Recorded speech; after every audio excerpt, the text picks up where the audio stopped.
Ralph Fiennes.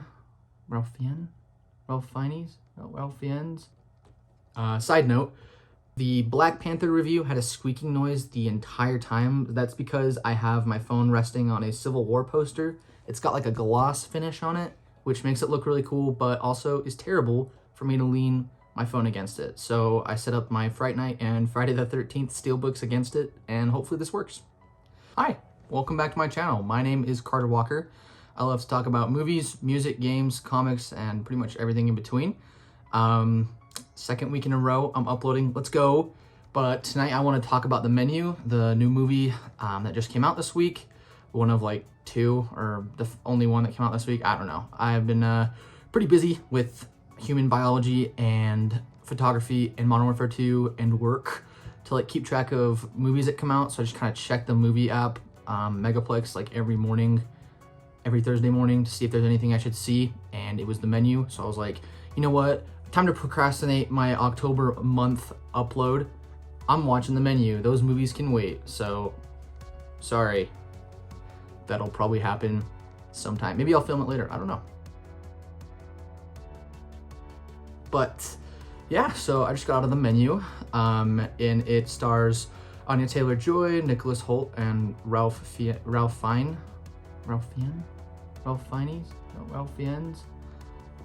I don't know. But, yeah. But this movie is about a couple that go to an island to try like a chef's restaurant that's very well renowned and very popular, but it's very like upper class, and shocks occur or something is what the description says. And I kind of went in pretty blind. I saw Sean Chandler's review. I saw Cody Leach's review. I knew it was supposed to be pretty good. But I didn't really know what to expect. I saw like one trailer and I thought it looked pretty funny. It looked interesting. I knew it was a little bit more like horror oriented. But yeah, I saw it and I want to talk about it. So starting out with the pros, I thought the horror, the thriller aspects of it were super great. I loved that part of the movie. I thought it was very well done, very well executed. And it's amazing to see like horror comedy, I guess. The movie's very, very funny. It's a very like dark satire comedy, kind of poking fun at criticism of all types. You know, the movie focuses on food critics and the upper class that gets to eat at these like fancy restaurants, and it kind of pokes fun at like how it's like mostly conceptual. You know, you get brought out a bread course, but there's no bread. It's just the stuff that you would put on the bread. And the food critics there just go nuts. One of them is just losing his mind over it, and another one is just like detested by it. I thought that was all really well done, really funny. I was the only dude in my theater. There was one guy sitting like in the very front row, and I heard him laugh a few times, so we shared a couple laughs tonight, buddy. But I thought it was really well done, very funny. I liked a lot of the jokes in the movie. There was a few, especially near the end, that got me pretty good. And I really enjoyed the core performances. Anya Taylor-Joy does a great job. She's pretty much really good in everything she's in. The Northman, New Mutants, Split, even though New Mutants sucks. I thought that she did a very good job in this movie, and I really enjoyed her performance and how she played off Nicholas Hoult. He does an amazing job as well. He might be my favorite character in this movie. He's super, super into food. He's a massive foodie, and he just eats everything up. Everything that Ralph Fiennes, I have no idea how to pronounce his name. I definitely should have Googled it. Everything that Ralph Fiennes does, just Nicholas Hoult just eats up, worships him. He is in awe of being in his presence. It's like me if I met Kevin Feige, or if I met, I don't know, someone, pretty much anybody who's been in a movie ever, be losing my mind. And I think it's just hilarious. It's a very well done portrayal of someone who worships food but just can't cook.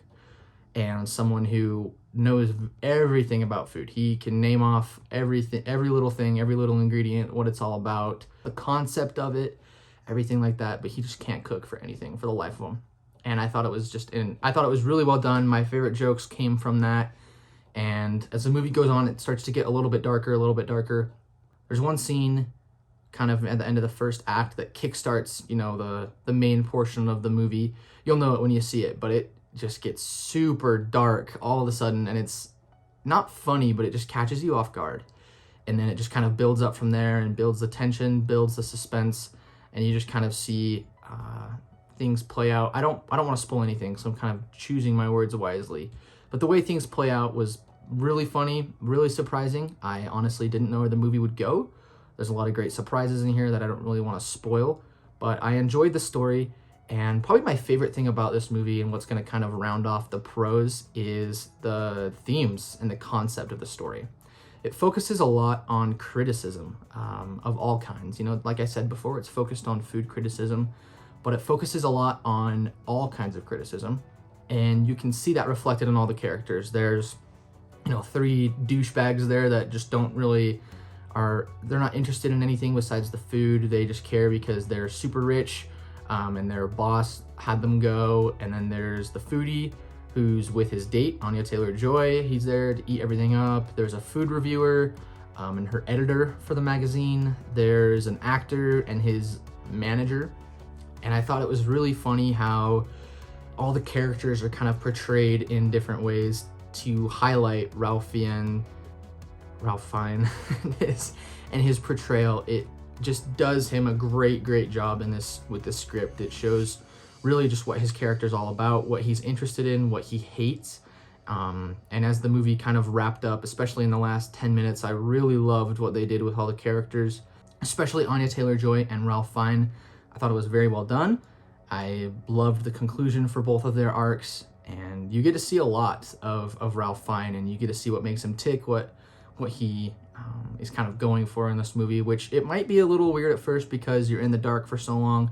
I can see some people getting frustrated by that, especially because the first half of this movie is a little bit slower paced, but I really enjoyed it. I loved the slower pace, how it's drip feeding you information. You get a reveal about one character. Nothing's really explicit, honestly. It's a lot is revealed in the dialogue. A lot is revealed in the little character interactions, and some of the dishes kind of spell out a lot of things, and I really love that. But this might have one of my favorite endings of the year.